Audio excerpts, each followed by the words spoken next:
Muy buenas noches, bienvenidos a El Salvador. Qué placer volvernos a reencontrar en noche de jueves, noche de análisis. Esto se llama 8 en punto. Soy servidor Sergio Méndez y esta noche vamos a hablar sobre temas de coyuntura, de actualidad, que usted desea conocer.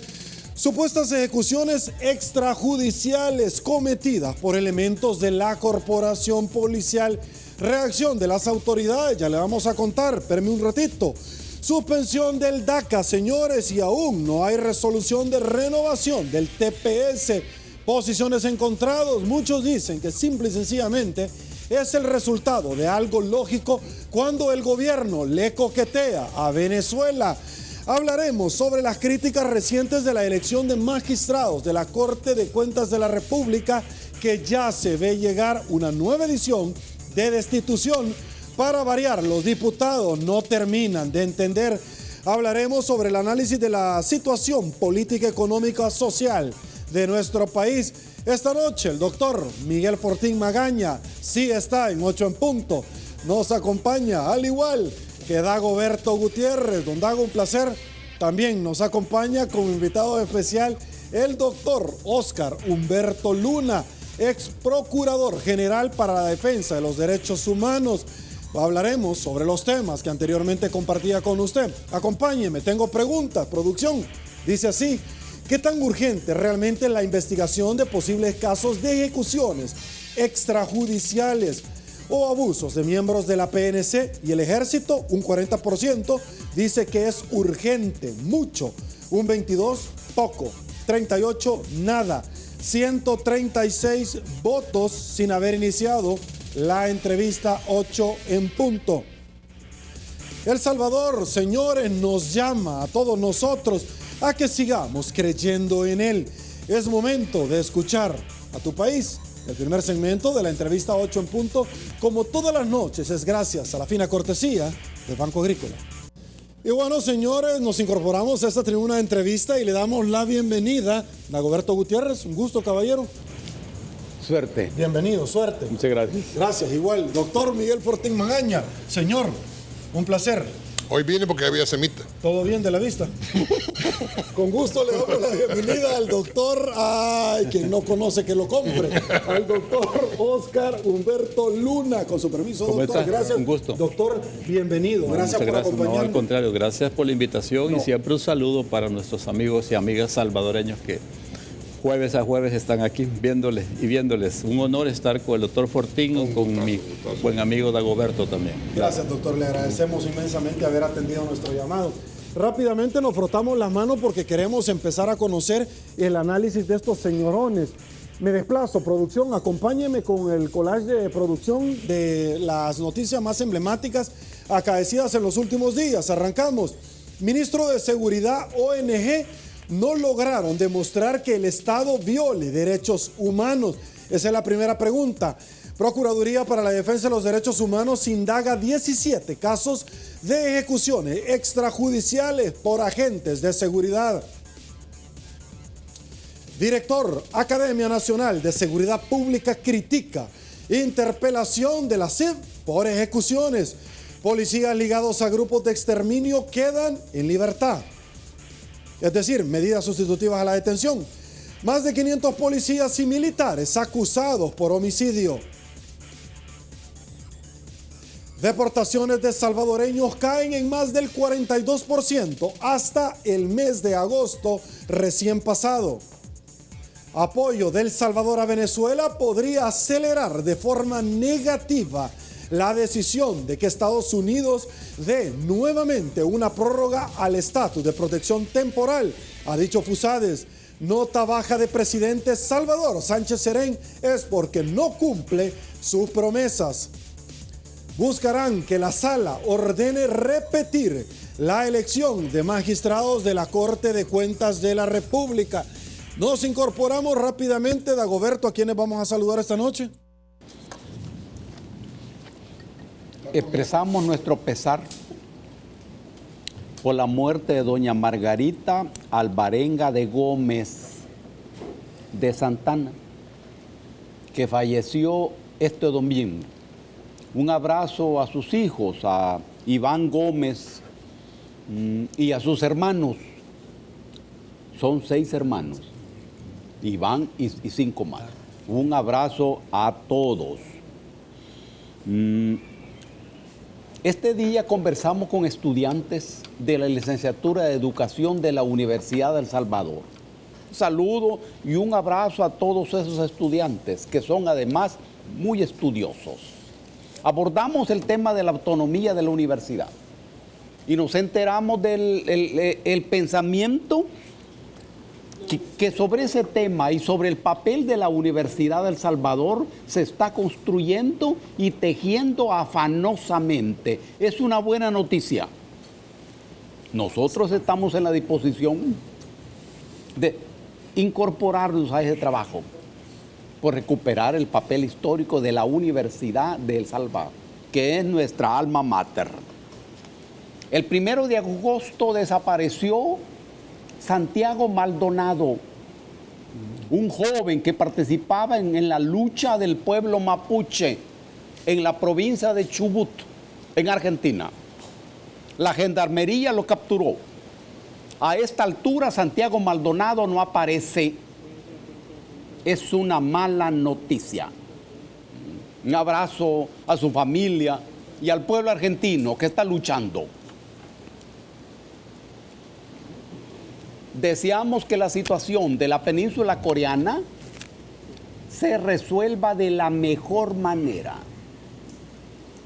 y que el monopolio del terror, de las armas, de los países que tienen armas atómicas, no se imponga en el mundo. Muy bien. Ok, iniciamos. Supuestas ejecuciones extrajudiciales cometidas por elementos de la Policía Nacional Civil, reacciones de autoridad ante críticas del CIP y de ONGs internacionales. El gobierno de El Salvador está desarrollando desde hace un buen tiempo una política de solución del problema de la guerra social, apoyada totalmente en la operatividad militar, sin contar con el complemento político que ha de acompañar de manera decisiva a toda actividad militar de aniquilamiento. La filosofía gubernamental ha llevado a convertir a la Policía Nacional Civil en una fuerza operativa. La Policía Nacional Civil no es eso. Cuando se esfuerzan por convertir a esa policía en una fuerza punitiva y de aniquilamiento, hay un proceso de desnaturalización de ese cuerpo. Eso es muy peligroso. Y tiene, por supuesto, resultados inevitables. Ocurre que el corazón de toda guerra es lo político. Y esta guerra gubernamental carece de corazón político. El problema clave tiene que ver con el control del territorio por parte de la pandilla, que es hoy una fuerza político-militar dueña del territorio. El territorio solo se recupera políticamente. Fuerza política militar. En este momento. ¿Cómo es que se llegaron a constituir en eso? El territorio solo se recupera políticamente y no militarmente. Ahora, a partir de esa desnaturalización, la pandilla es vista como el enemigo a aniquilar. Eso ocurre en toda guerra.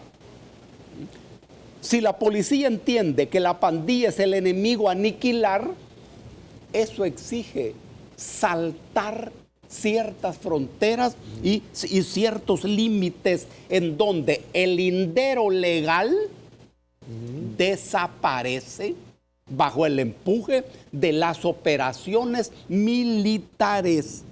Pero además, entonces, el joven, cualquier joven, es entendido como potencial pandillero, sobre todo los jóvenes de los sectores más bajos de la sociedad.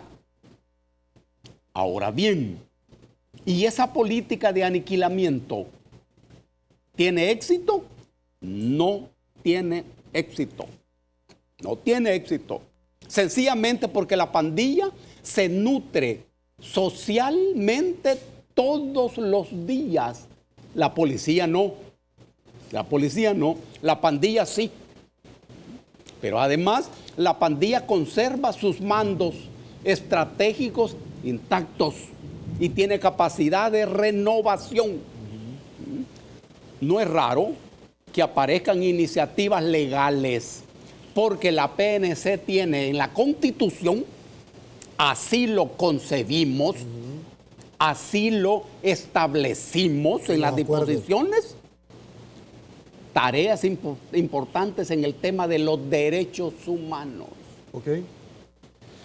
Aguántame un ratito, don Dago, voy con usted, doctor Miguel Fortín Magaña. Antes quiero comentarle rápidamente que la semita que usted está degustando y que usted comía mientras otros estábamos poniendo atención a don Dago. Perdón, pero le hace falta un pedazo a usted también. Ya ahorita, doctor, cómaselo porque... se lo puede llevar también. Usted no sabe quién tiene la parva. Es gracias a la fina cortesía de las damas de FINEC. La señorita que está aquí precisamente detrás de las cámaras, como es Carla Hueso y Vanessa Calderón. Don Dago, agradezcámosle por favor, para que el otro jueves se animen nuevamente y nos vuelvan a traer. Fíjense que se iba a comer el pedacito de semita y ya no lo dejó usted. Son bien lindos, estuvimos platicando antes del programa. Sí. Okay. Es una buena iniciativa, ¿verdad? Necesitamos saber qué piensan ustedes sobre el programa. Esa es la clave. Ok. Esa es la clave. Bueno, fiel televidente y particularmente de los días jueves. Agradezcale. Muchas gracias. Yo sé que a usted no se le da mucho. No, pero lo que pasa es que usted es un miserable. Entonces, cada vez que no hay semitas, porque usted no trajo semitas. Sí, o sea, que yo ya sé que sí, es gracias a alguien. Sí, el otro mes vamos a empezar la depuración. Siento que no solamente en la Policía Nacional Civil se justifica. Caballeros, tengo un audio del director Jaime Martínez. No, con él voy después. Con el doctor Jaime Martínez, quien es director de la Academia Nacional de Seguridad Pública, y con relación a la investigación de la ONG, dijo esto, escuchemos. Ahora resulta que los que están en el banquillo de los acusados no son los pandilleros que despedazan a las víctimas de las extorsiones, que despedazan a los mismos policías. Ustedes saben cómo se dan el lujo de presentarlos hasta en medios cuando asesinan vilmente a los policías, y ahora resulta que no son los pandilleros los que están siendo juzgados, sino que los policías. Ok, caballero, reacción, doctor Fortín. Bueno, mire, yo entiendo, me estaba comiendo otro pedacito de la semita. Bueno, hablemos en serio. Yo entiendo que la condición en la que estamos hablando, pues es una especie de guerra. Es una guerra no declarada, es una guerra desafortunada como todas las guerras, pero esta particularmente es una guerra que además el Estado ha sido de alguna manera pues copartícipe para el crecimiento de las maras como tal.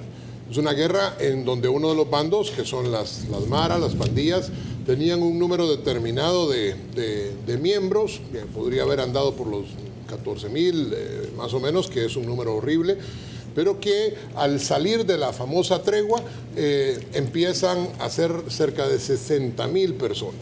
60,000 personas, multipliquémoslas por 5, digamos como un número del núcleo familiar, y de repente tenemos 300,000 salvadoreños que podrían estar involucrados en esta situación de las pandillas. Por supuesto que es una condición que nos ha llevado además a la pérdida del territorio.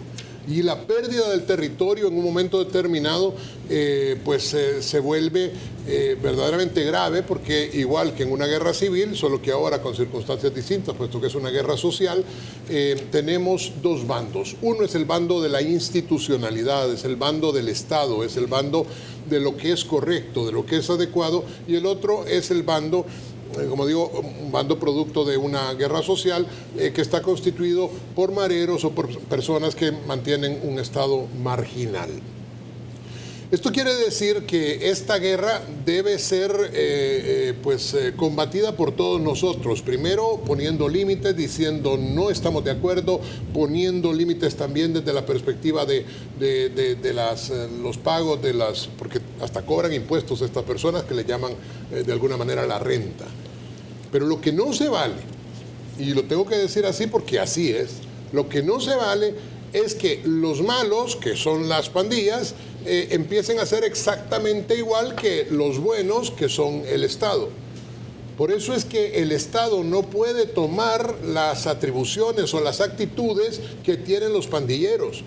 Por eso es que el Estado no puede permitir, aunque a algunos no les guste, porque de alguna forma pues se quisiera que hubiera más herramientas, pero no se puede permitir que la policía o los policías tomen la ley por sus manos.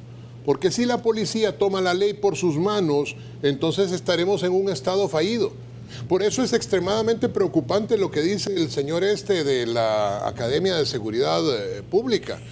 Porque este señor lo que estaba básicamente dando a entender es que no deberían tener ningún tipo de control la policía. Y se equivoca. La policía es la institución. La policía es la institucionalidad. Y nadie dentro de la institucionalidad puede ocupar los mismos métodos que aquellos que están combatiendo, porque entonces se convierten en lo mismo. Y si se convierten en lo mismo, entonces ya no tenemos un Estado en el cual nosotros podemos decir, esto es lo que tenemos que seguir. Y sobre todo porque cuando cualquiera de los dos, evidentemente del lado de los pandilleros esto pasa todo el tiempo, pero si la policía llega a tomar, no como institución, insisto, pero algunos de sus miembros llegan a tomar el control o la ley por sus manos, muchos inocentes pueden perecer. Porque de repente puede suceder que uno de estos inocentes, y me consta porque yo cercano en mi clínica familiar de mi secretaria, pues un muchacho que realmente no tenía nada que ver con las pandillas, fue pues de repente ajusticiado. ¿Por quién? No lo sé. ¿Por quién? No lo sé. Eso le toca la investigación a la misma policía. Pero la policía tiene la obligación de mantener el control desde la óptica de la ley. Ok, voy con usted, doctor Luna. Agradezcamos la semita. Ya. Usted me estaba quedando. No, está rica. Bueno, a las amigas que acaban de venir. Doctor, sí, gracias, ¿verdad? Por la semita. La misma pregunta para usted. Supuestas ejecuciones extrajudiciales cometidas por elementos de la Policía Nacional Civil. Le pregunto al ex procurador para la defensa de los derechos humanos, por favor. Bueno, mire, la verdad que estamos frente a una situación extremadamente grave. Esto de las ejecuciones extrajudiciales, ilegales, ejecuciones sumarias, no es cosa de ahora. Esto se ha dado durante mucho tiempo. Incluso, pues acordémonos que durante el conflicto armado hay dos hechos, para decir con nombre y apellido, dos hechos gravísimos que todavía siguen en la impunidad, que es el caso de la ejecución de Monseñor Romero y de los sacerdotes jesuitas, que la Comisión Interamericana de Derechos Humanos precisamente las califica como ejecuciones extrajudiciales. En ese sentido, me parece que a estas alturas, después de la firma de los acuerdos de paz y ante un conflicto distinto a lo que fue la guerra civil, se sigan dando estos hechos que también la comunidad internacional y el derecho internacional de los derechos humanos los califica como crímenes de lesa humanidad. Estos son crímenes internacionales, esta es una cosa muy delicada. Y si efectivamente ha venido la Comisión Interamericana de Derechos Humanos a verificar o a investigar estos hechos, es porque efectivamente hay indicios graves, fuertes, de que los hechos se han dado. El punto es, entonces, ¿quiénes han participado?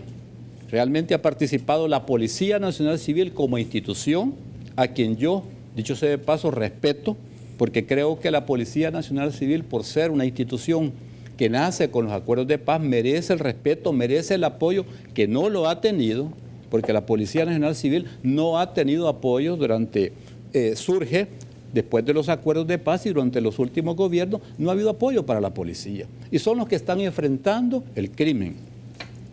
Ya decía Dagoberto y hacía referencia precisamente a las funciones de la Policía Nacional Civil.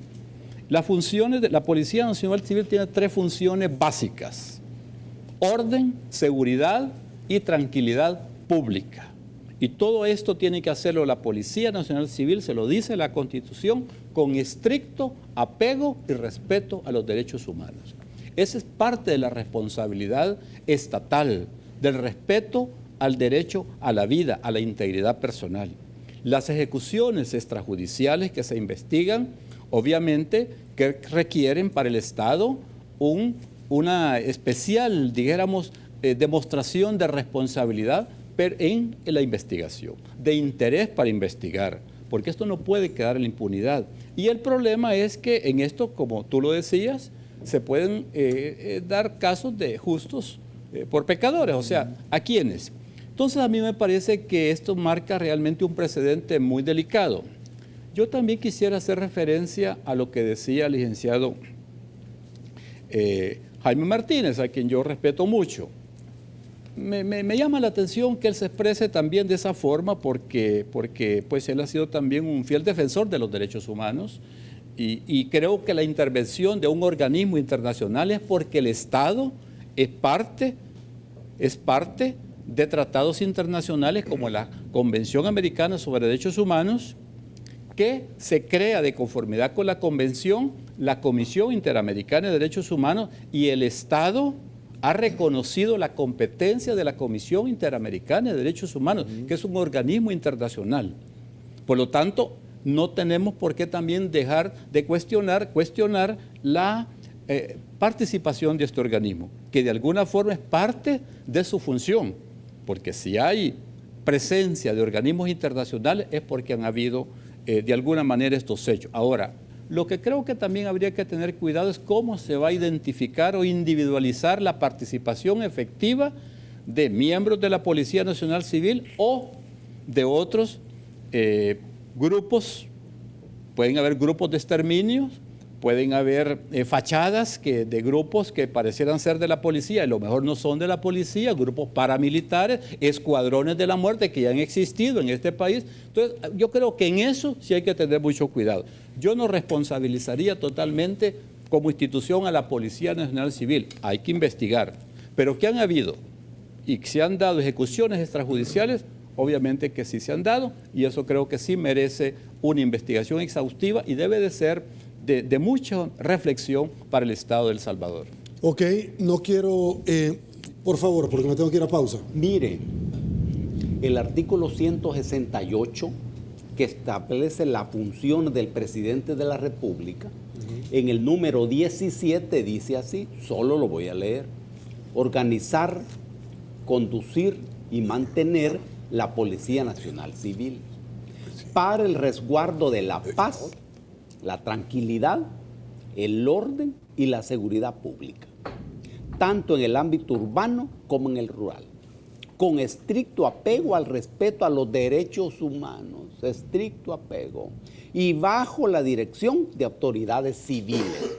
Nada más. Gracias. Ok, lo que sucede es que adicionalmente a lo que los caballeros acaban de mencionar, vamos a hablar de esto, de la noticia que se ha viralizado en el otro segmento.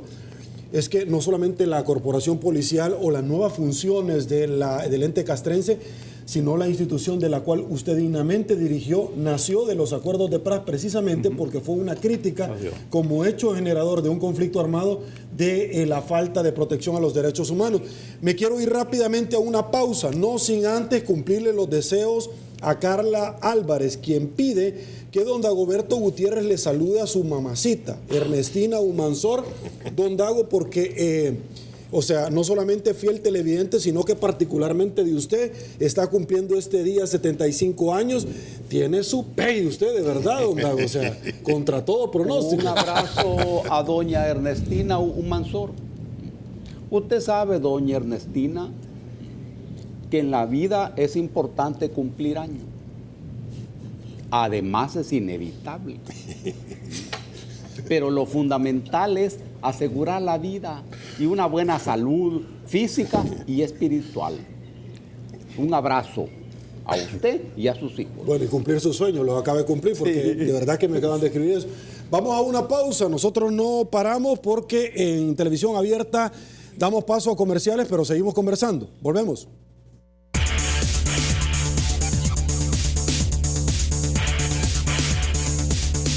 Estamos de regreso, mil gracias, El Salvador.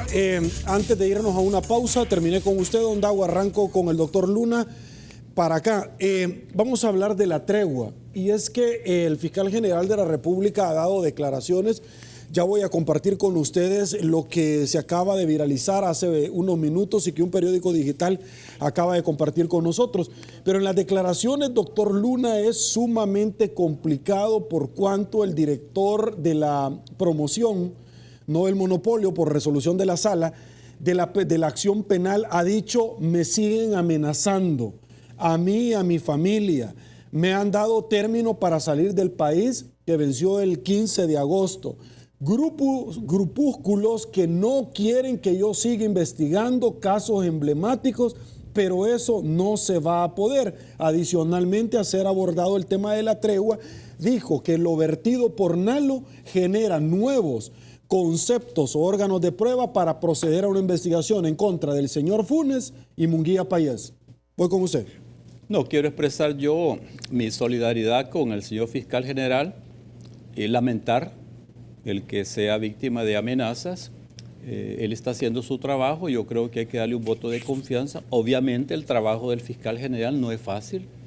En la coyuntura y en las condiciones políticas, sociales, de crisis que vive el país y con altos índices de delincuencia, de criminalidad, yo creo pues de que debe de reconocerse el trabajo de la Fiscalía. Lamentablemente, toda esta crisis ha generado situaciones de inseguridad, a mi juicio, generalizada. Yo creo que aquí prácticamente los salvadoreños, salvadoreñas, todos estamos, pudiéramos decir, como una especie de libertad condicional, donde los riesgos, las inseguridades están a la orden del día.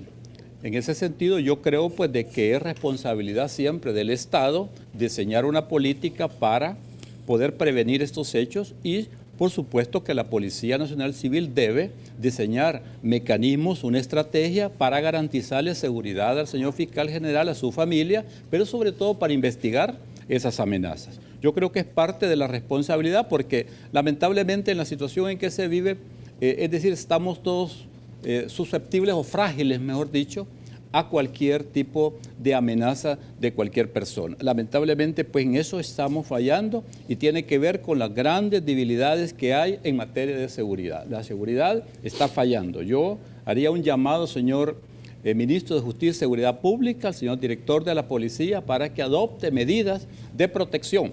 En esta oportunidad para el señor fiscal general, como también a los demás funcionarios que pueden ser víctimas también de lo mismo. Ok, doctor Fortín Magaña. Bueno, miren,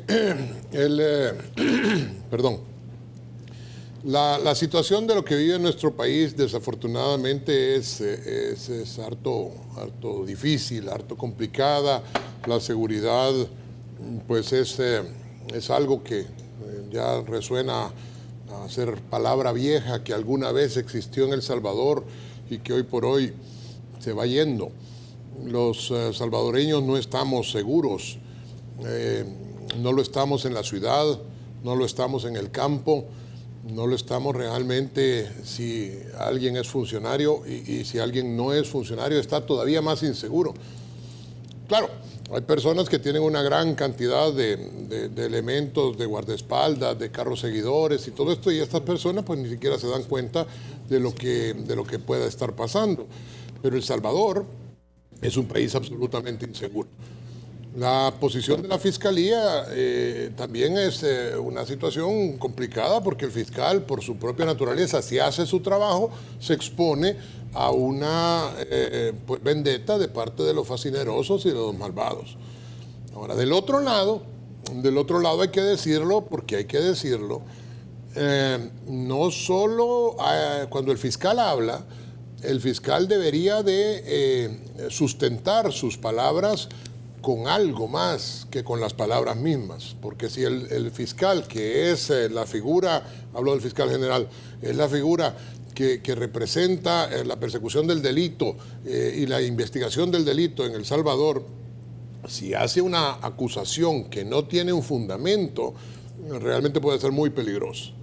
Muy peligroso. Y yo, aunque he visto con cautela la posición del fiscal general de la República, debo decirlo también con la misma sinceridad con la que me gusta hablar, que cada vez me decepciona más esta situación en donde oigo decir que ya, y nunca llega. Es decir, no se trata que se va a meter preso a Juan o a Perico López. No es eso el punto. Es que lo que el fiscal dice se tiene que sustentar. No se vale solo a hacer una acusación. Así sea Munguía Payés, que no es, y Dios lo sabe, ángel de mi devoción, pero tiene que sustentarse lo que está diciendo. Tiene que sustentarse lo que dice contra cualquier persona, porque si no, se convierte en una especie de chambre mediático en donde se puede arruinar la honorabilidad de un ser humano. Y en este orden de ideas hay que entender que el fiscal tiene la obligación, si tiene los elementos de juicio, tiene la obligación de producir una acusación o por lo menos el requerimiento fiscal, ya sea contra Munguía Payés, contra el señor que vive en Nicaragua o sobre cualquier otra cosa, peligro de caer en el delito de omisión del deber, que fue lo que le pasó al señor Martínez, que guarda prisión. Omisión a la investigación. Exactamente. Ok, Dagoberto, voy con usted. Sin embargo, el periódico al cual usted está haciendo referencia, producción, acompáñeme, es esto.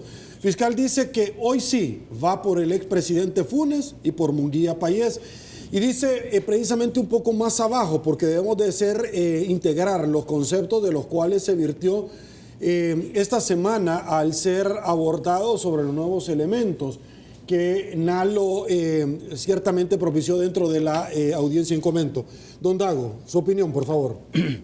El artículo 193 de la Constitución, que establece las funciones del fiscal general, no es de la Fiscalía General de la República, sino que del fiscal general. Todas son extraordinarias. La primera dice defender los intereses del Estado y de la sociedad, como si el Estado y la sociedad siempre están de acuerdo. Y que si se defienden los intereses de uno, se defienden los intereses de otro. Eso no es así. Pero ocurre que el fiscal en realidad no tiene poderes que lo garanticen en el desempeño de su función. Douglas lo sabe perfectamente bien, porque has leído este artículo una y otra vez. Entonces, si el fiscal general de la República cumple su trabajo, entonces va a ser amenazado. Es que estamos en una sociedad, en una situación de guerra social. Si no cumple su función, no va a ser amenazado, pero entonces va a ser menospreciado. El hecho que esté recibiendo estas amenazas, tal como él lo dice, indica por lo menos dos cosas. Uno, que se está acercando a áreas muy calientes. Y dos, que allí en esas áreas calientes hay poderes previsiblemente superiores al del fiscal y previsiblemente superiores a la Fiscalía General de la República. El fiscal sabe que su trabajo es solitario y contradictoriamente no tiene el respaldo de los partidos políticos porque los está investigando. Y previsiblemente no tiene el respaldo de otros órganos del Estado, pero de la sociedad. La sociedad necesita eso, justamente eso. ¿Y quién protege al fiscal? Imagínense qué situación. En determinadas circunstancias se plantea la necesidad de proteger a la Policía Nacional Civil. ¿Quién protege a la Policía Nacional Civil? ¿Y quién protege al fiscal? ¿Y quién investiga la fuerza que está amenazando al fiscal? ¿No es acaso la Fiscalía la que tiene capacidad de investigación? Mira qué situación. qué situación. El Estado derrumbado, el poder del Estado erosionado. Ahora bien, esa amenaza al fiscal puede venir de cualquier dirección, Douglas, pero de un solo rumbo. Establezcamos bien la diferencia entre un rumbo y una dirección. Un solo rumbo, pero de varias direcciones. El fiscal sabe qué es lo que está haciendo. El fiscal sabe qué es lo que está investigando. No es necesario que lo digas, Douglas. No es necesario que lo anuncies. Pero sí es necesario que lo fundamentes de la mejor manera, sin anunciarlo. Porque eso huele a una reacción ante una presión. Y no es absolutamente necesario. Ahora, ese señal, por muy contradictorio que sea, fiscal, que se está caminando. Es una buena noticia que se esté caminando. No es buena noticia que te estén amenazando. Ok. No hay vuelta de hoja. Ok, vamos a una pausa. Al regresar vamos a hablar sobre el tema DACA, que el gobierno del presidente Donald Trump ha dicho no va más. Muchos han querido en algún momento matizar esta resolución en decir, mire, esto no va a ser inmediato. Lo que pasa es que al igual que el TPS para los haitianos, se les invitó que en el lapso de 6 meses debían de estar abandonando el territorio de los Estados Unidos. Y por otro lado, los salvadoreños que residen en aquel país del norte conocerán cuál será su futuro migratorio a más tardar en enero del 2018 con relación al estatus de protección temporal que se articula en la administración del presidente George Bush. Pausa. Síganos en Facebook. Volvemos.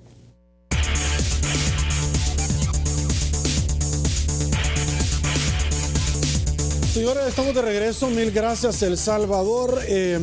Lo veo más gordito a usted, señor. Sí, es porque me comí sus semitas. Ah, no, las suyas, no. Me dice que está comiendo donuts del Mr. Donuts, ¿usted? Ah, ¿va a ser algún anuncio? No, el otro jueves voy a tener acá donas al 2x1 de Mr. Donuts. ¿De verdad? Aquí, en lugar de semita. ¿Y las va a vender? Es que es nuestro patrocinador. Ah, no, yo creí que las iba a vender usted, como dice que al 2x1 la va a dar. Fíjese que por ser usted la voy a regalar, porque si no va a andar hablando. Señor, me desplazo rápidamente. Y es que quiero compartir con ustedes rápidamente, señores, esta nota. Y de eso vamos a conversar. Apoyo de El Salvador a Venezuela podría acelerar de forma negativa decisión de Estados Unidos sobre el TPS, ha dicho Fusades.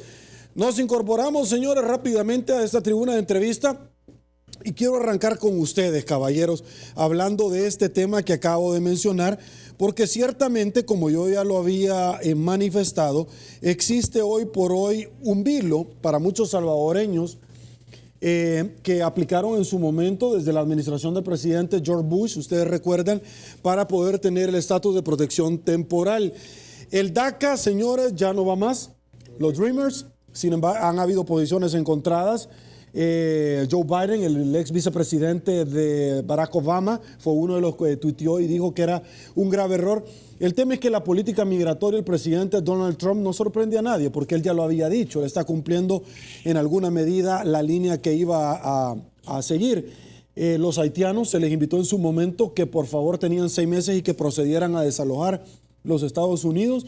Se prevé que podríamos estar sufriendo la misma suerte, pero Fusades, al igual que otros tanques de pensamiento, han dicho, señores, es simple y sencillamente la respuesta de Estados Unidos ante la decisión del gobierno de El Salvador, quien ha decidido tener relaciones con Venezuela y no relaciones con el socio estratégico, donde existen 3.5 millones de salvadoreños y sumando. Fíjense que una cosa es el DACA y otra cosa diferente es el TPS. El DACA realmente pues es parte de la política general del presidente Trump y yo pues me temo que era previsible desde antes que él ganara las elecciones. en esta misma tribuna discutimos en su oportunidad y yo insistía en que esto iba a pasar. Otras personas pensaban que no, pero desafortunadamente, y subrayo, desafortunadamente, pues es obvio que había razón en pensar de por qué esto iba a ocurrir. Y el DACA tiene que ver no solo con los salvadoreños, de hecho los principales beneficiarios de esto son los mexicanos y por supuesto los Dreamers se van a quedar pues en lo que parece ser inevitable, porque ahora es lo que el presidente Trump ha dicho, pero tiene que pasar por las cámaras para ser ratificado, pero desafortunadamente para las personas que se benefician de esto, desafortunadamente digo, parece ser que la Cámara lo va a ratificar. Ahora, tiene mayoría el partido de él dentro del ente bicameral. Sí, lo que pasa es que como allá sí los diputados y el TPS no depende de la Cámara, sino que es una decisión presidencial. No, por eso le decía, una cosa es el DACA, y ahora en este momento refirámonos al TPS. El TPS es un estatus de protección temporal para, en este caso, los salvadoreños. Y las acciones del gobierno de la República de El Salvador son las principales responsables de que esté en un gravísimo peligro. No se diga por la misma política del presidente de los Estados Unidos en este momento, pero también por las actitudes que el gobierno de la República de El Salvador está teniendo. Para muestra un botón y para ver la incongruencia de las cosas tal como está ocurriendo. Va a ir el canciller de la República a los Estados Unidos a hablar sobre el TPS. Pero fue a Cuba primero. Pero va primero a Cuba, por amor de Dios. Si es que uno dice, ¿y en qué cabeza cabe? ¿O es que a propósito se está haciendo esto? ¿O es que de verdad la intención de estas personas es generar un caos absoluto para hacer ingobernable la situación en El Salvador? O son brutos, o no son brutos, pero se hacen los brutos y tienen una inteligencia superlativa en donde quieren hacer evidente que no funciona el sistema. Y yo francamente creo que brutos no son. Yo creo que realmente aquí es una de dos. No la estupidez, porque ya vimos que no era, sino los intereses propios, el que sus verdaderos patrones viven en Venezuela y les pasan dinero a través de una institución que se llama ALBA, y por el otro lado, realmente el interés supremo de hacer parecer como que el sistema no funciona y que hay que cambiar ese sistema. Y esto se repite constantemente desde el lado del marxismo. Don Dago, yo voy con usted, doctor Luna. Sí. Oscar Luna, hijo, está bien pendiente de la entrevista 8 en punto, les manda saludos a ustedes, pero particularmente a mi papá, me dice. Okay. Está pendiente de su hijo.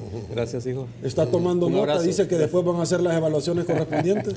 Allá en el lago Coatepeque, color turquesa. Llévele. Le voy a llevar semita. Llévele la semita. Siempre vendiéndole ustedes, ¿verdad? No, pero por lo menos no, yo regalo la semita, no como usted viene está vendiendo las donas. ¿Verdad? El programa, don Dago, por favor. Todos somos emigrantes. Y antropológicamente, todos venimos de la emigración del lago Turkana o lago Rodolfo en Kenia. Estados Unidos particularmente resulta ser un país de migrantes. Todo. Los únicos autóctonos allí son los pueblos de los Cheyennes, los Comanches, los Sioux y los otros pueblos. Y la emigración nutre la sociedad estadounidense. Establece el romance de diferentes culturas vinculadas por una sola legislación y una sola política. Los emigrantes son, en una sociedad, los más audaces, los más valientes, y no solamente los expulsados de su patria. No solamente son aquellos que no tienen patria, son los más audaces. Los que deciden, pese a todo, tirarse el desierto de Arizona. Esa es una decisión que requiere mucha valentía. Esa gente nutre la sociedad estadounidense. Sin embargo, en estas circunstancias, esta crisis de la política migratoria en los Estados Unidos expresa la crisis de los Estados Unidos. Porque en el caso concreto de Donald Trump, la decisión que toma equivale a una especie de maniobra política, en virtud de la cual él no toma la decisión, porque él tiene problemas electorales. Sus votantes tienen que ver con una parte de la sociedad no favorecida precisamente por la economía en los Estados Unidos, para quienes el inmigrante aparece como una especie de rival y de competencia en el empleo. Pero, la misma economía estadounidense no puede prescindir del trabajo de los inmigrantes. Por eso observemos detenidamente el movimiento. Donald Trump no toma la decisión y pasa la decisión a otro órgano legislativo, donde va a haber debate, donde va a haber confrontación, y la decisión está justamente en el aire. Los inmigrantes afectados por esa política tienen simpatías. No pueden ser acusados de delinquir, incluso no pueden ser acusados de trabajar, porque no se trata de trabajadores, son en su gran mayoría estudiantes y muy inteligentes, que esa sociedad estadounidense en crisis necesita gente inteligente. Entonces, en el fondo, me parece a mí que Donald Trump espera una decisión diferente a la que él tomó. Es un movimiento político muy fino. Ahora bien, nuestro país, esta situación ha de abordarla diplomáticamente, así como lo está haciendo, pero no solo eso. No se trata que Hugo viaje y hable con la gente allá, que hay que hacerlo. Necesitamos resolver ese problema. ¿Por qué la sociedad salvadoreña expulsa a sus ciudadanos?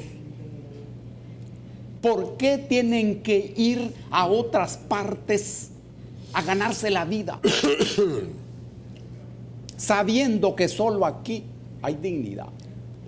Solo aquí sos vos lo que sos. Vaya donde vaya, será siempre migrante.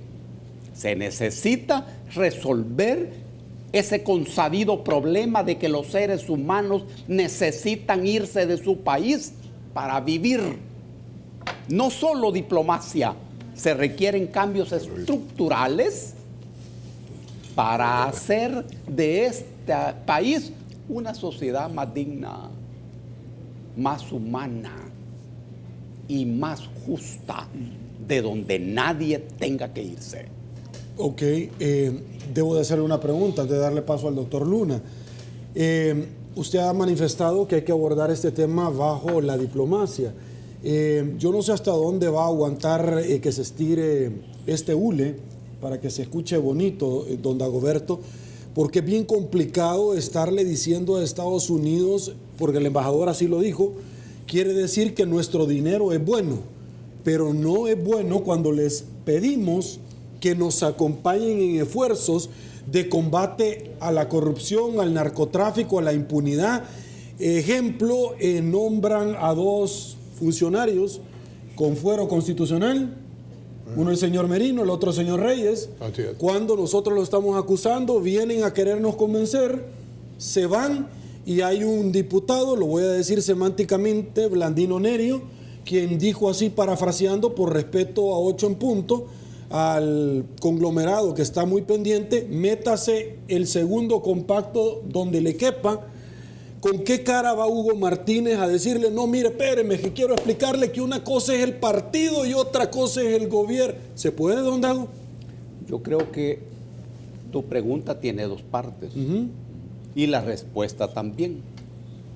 En cuanto a la política exterior y el trabajo exterior del gobierno, es conveniente que invites a gente del gobierno para que explique su política.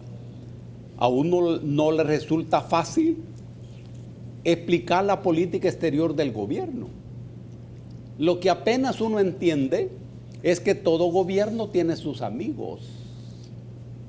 Aunque esos amigos no sean del agrado de X gobierno, pero esto lo explica mejor el gobierno. Sin duda, estoy absolutamente seguro. Ahora bien, en cuanto a la posición, la actitud del gobierno de los Estados Unidos, entiendo que eso lo define y lo establece la diplomacia del gobierno de los Estados Unidos. También a uno le resulta difícil y muy pedregoso intentar adivinar o interpretar qué es lo que va a hacer Washington en este momento con respecto a un país como El Salvador. Ok. Doctor Luna, voy con usted sobre este mismo tema. Por favor. Mire, yo creo que obviamente que la decisión del presidente de los Estados Unidos es una decisión que violenta derechos humanos. Creo que él no ha medido la trascendencia y los efectos sociales y sobre todo el derecho a la dignidad que tiene este grupo, esta cantidad, estos miles de jóvenes estudiantes, que no solamente es un tema que tiene que ver con su estadía en los Estados Unidos en la condición en que estén, sino que tiene que ver con los efectos que produce hacia su familia. Lamentablemente creo yo que el Estado de El Salvador nunca ha definido una política migratoria que tiene que ser, para mí siempre el tema migración es un tema que debió haber sido abordado o debe de ser abordado de manera regional y lamentablemente pareciera ser que no, que reaccionamos frente a hechos que ya prácticamente están consumados. Yo lamento lo que está pasando, creo que las gestiones que debe de hacer, porque es parte de su función, el canciller, son buenas, pero creo que no bastaría únicamente con que vaya a entrevistarse con algunos senadores o congresistas, creo que debe de ir más allá. Me parece que el canciller debe hacer uso de otros mecanismos internacionales, especialmente las Naciones Unidas. Hay una convención internacional para los derechos de los trabajadores migratorios y sus familiares, de los cuales el Estado es parte, y creo que hay un comité también de derechos de los trabajadores migratorios, y creo que también eso debe de hacerse uso de ese mecanismo internacional. Pero creo que quizás al mismo tiempo, pensando en que este hecho pues no puede revertirse, El Salvador debe prepararse también en el momento que todas estas miles de jóvenes, que dice que son alrededor de 38, no me recuerdo, como 40,000 o 28, no me recuerdo, puedan en un momento ser objeto de deportación. Y la gran pregunta es, El Salvador, ¿estamos preparados? ¿Qué futuro le podemos ofrecer a esta cantidad de estos jóvenes que van a regresar en un momento determinado al país? Creo que ese es el reto y sobre eso creo que también El Salvador debe ponerle mucha atención. Ahora, es complicadísimo, doctor Fortín, porque si no estamos preparados para los miembros de las maras que están deportando, Claro. si Estados Unidos ha dicho debe de venir personas que nos vengan a sumar y los Dreamers son eso, y les dice, no señores, ¿qué podríamos esperar de la gente del TPS? Esta pregunta yo se la hago porque voy a hablar en términos muy genéricos de los políticos. Yo recuerdo que cuando baja la gasolina, con una gran sonrisa los gobiernos de quien sean, dicen que se sienten, algo así parafraseando, nos sentimos de beneplácito informarle a la población salvadoreña de que los precios del combustible, pero cuando suben, ese no es problema de nosotros. Entonces, algo como esto, como que cuando se renueve el TPS, esta es parte de las relaciones diplomáticas en las cuales se han vigorizado, pero cuando se quita, no depende de nosotros. Entonces, ¿cómo es el tema? Porque a la embajadora le han dicho que no se mete en lo que no le importa, exacto, parafraseando algo así, ¿verdad? Sí. Al representante encarnado en la embajadora de Donald Trump, que no se meta, que esto es injerencia, etc. Sin embargo, dígale al jefe que nos renueve el TPS. Cuénteme. No, pues sí, es que es ahí lo absurdo de la historia, es ahí lo ridículo, lo grotesco de esta situación. Si la embajadora de los Estados Unidos es eso, es quien representa al gobierno y al pueblo de los Estados Unidos, que ha sido nuestro amigo desde siempre. Y verdaderamente se le insulta, no solo a Blandino Nerio, le insultó el hijo de Shafiq Handal, le insultó la diputada Rivera, creo que se llama, quien puede, el secretario general del FMLN, quien puede de este grupo de personas, insulta a los Estados Unidos todo el tiempo.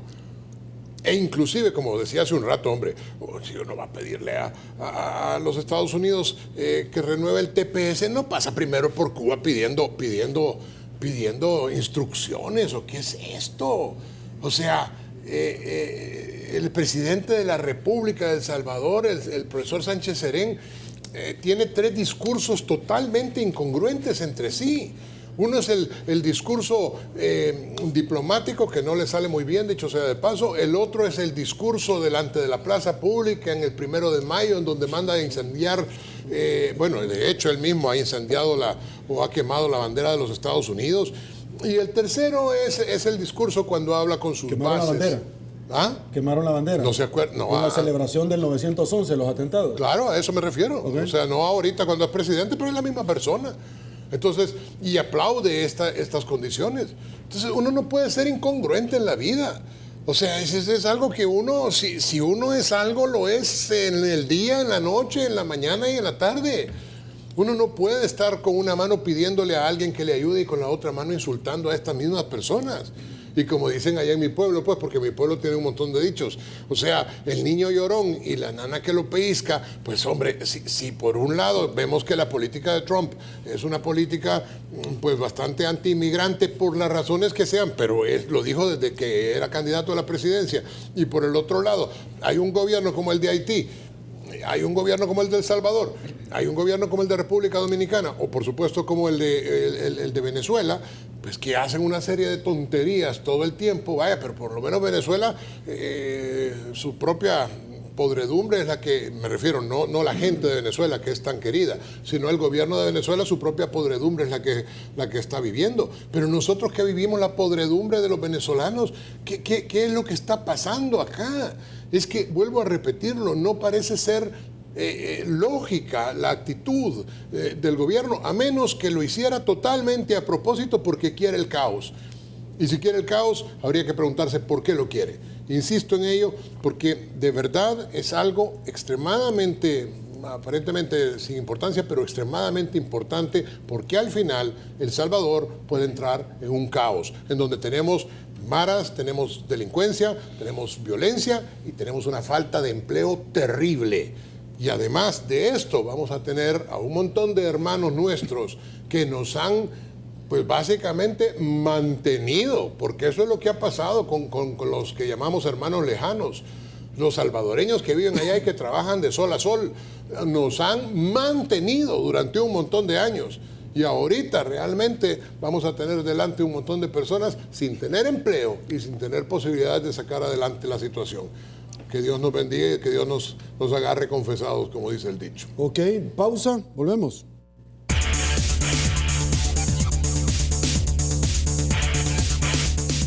Estamos de regreso, señores. Llegamos al final de la entrevista 8 en punto. Ya no hay tiempo para más.